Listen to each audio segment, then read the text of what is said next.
Hey, we got a red light. That means we are live. Hey, everybody. Welcome to the Weber Motivation Studio. I'm your host, Dave Weber. The presentation that they've asked me to deliver today is a program called Overcoming Life's Goliaths. Now, typically, when people look at these three words, one of those words tends to leap right off the screen at you, and it's the word Goliath. And let's be honest, here in our Western culture, you very rarely hear the word Goliath by itself. It's got a partner, a buddy word that always goes with it. You probably already know what it is. Yes, David and Goliath. It just rolls off of our tongues, just like peanut butter and jelly or biscuits and gravy. We got the Israelites over here. Now, their hero, as you probably remember, is a teenager named David. And we've got the Philistines over here, and their hero is a gladiator named Goliath. All right? And what we're going to do today is I want you all to track in parallel. You see, as we discover how David overcame his Goliath, I want you all to learn to appropriate the exact same principles to help you overcome your Goliaths. My Goliaths? Dave, what are you talking about? There's no gladiators in my life. There's no warriors in my life. Well, maybe it depends on what I mean by Goliath. If you're following along and you got the participant materials that were sent to you ahead of time, we're getting ready to fill in blank number 1. Folks, from this point forward, whenever you hear me use the term Goliath, I want you to remember, what are Goliaths? For our purposes today, a Goliath is simply going to be a barrier, an obstacle, a challenge. It's anything that would try to hold you down, anything that would keep you back, anything that would prevent you from accomplishing your goals. Now, with a definition like that, I know you already know the answer to the second question in your materials. Who has Goliaths? Oh, y'all, everyone has Goliaths. Now, I do not know you personally, so I don't really know what your Goliaths are, but trust me, I know you got Goliaths because you are flesh and blood like me, right? Maybe as you sit here today, and I have jotted down several pages of them, just as I've been reflecting, knowing that this presentation was coming, I started jotting down Goliaths that I know many people around the world are dealing with right now. And as you sit here today, maybe your Goliath is simply dealing with change. Y'all, dealing with change. There are so many. They are taking place so fast. I mean, can you name another time where change is taking place at the pace it's taking place at today? You know, this coronavirus, COVID-19 thing, let's be honest, it has literally been world-shattering. For some of you, Zoom has become a 4-letter word. You know, I don't often quote Charles Darwin. And when Charles Darwin is quoted, most people misquote him. I'll give an example. Charles Darwin's most famously attributed quote, finish it for me, right? You know this, right? It is the strongest of the species that, yes, of course, survives, right? Darwin's most famously attributed quote. Well, I got bad news for you. Darwin actually never said that. Most people have no idea. I looked it up. You want to know what Darwin's actual quote is? Check this out. Here's what Darwin said. It is not the strongest of the species that survives, nor the fastest, nor the most intelligent, but rather the one most responsive to change. And folks, I got to be honest. As I look through Darwin's quote, as I look at the lens of your industry, I got to be honest, that really rings true. Now, I found another quote that I think I like even better than Darwin's. It's from a guy named Alvin Toffler.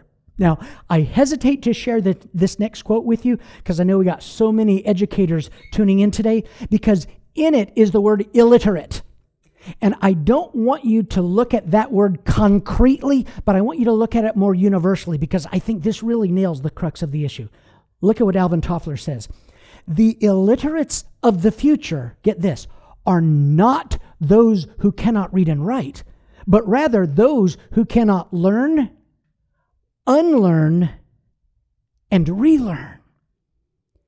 And wow, folks, I got to tell you, as I look across the landscape of many industries, that is so true. What we've learned to get us to this point, believe it or not, now that we're here, it might actually need to be unlearned so that we can relearn what it's going to take to keep us experiencing success in our various fields of endeavor. But you know, folks, as much time as I could spend on these professional Goliaths, do you realize that there's a whole nother layer of Goliaths in life that can make our professional Goliaths pale in comparison? Dave, what are you talking about?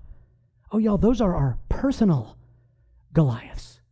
Oh, dude, don't go there. Oh, y'all, I have to. You see, we are way too complex of a critter to not think that personal Goliaths will not negatively impact us professionally.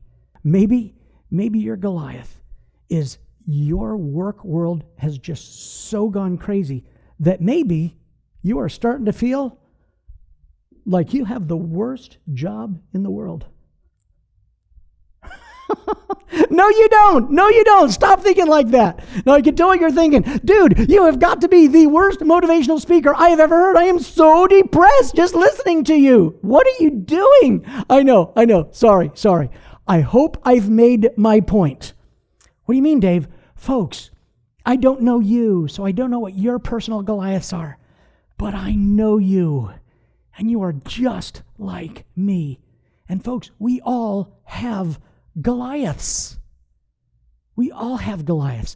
And it's totally unrealistic to try to avoid Goliaths. Totally unrealistic. So how do we learn to overcome Goliaths? Because if there's not one in your life right now, trust me, he's on his way. That's just part of the human condition. So how do we overcome life's Goliaths? That's what I want to share with you. Some principles that we can glean, get this, from a battle that was fought 3,400 years ago. We must learn to shift our vision.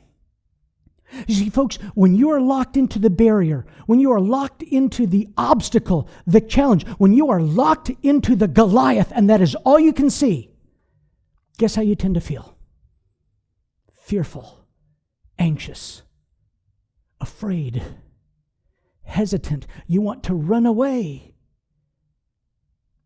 We got to learn to shift our vision off the way things are to the way things are going to be, off what I have no control over onto what I have control over. David had a shift in his vision. And some of you right now, man, that's a message for you. What are you locked in on? Maybe you need to shift your vision. Hey, King Saul, somebody wants to take on the big guy. King Saul says, who? They get the story straight. They escort David into the king's tent. And oh, y'all, just like he practiced. I mean, he put the full court pitch on King Saul. He had a PowerPoint presentation. There was inspirational music. He had multicolored handouts and graphs.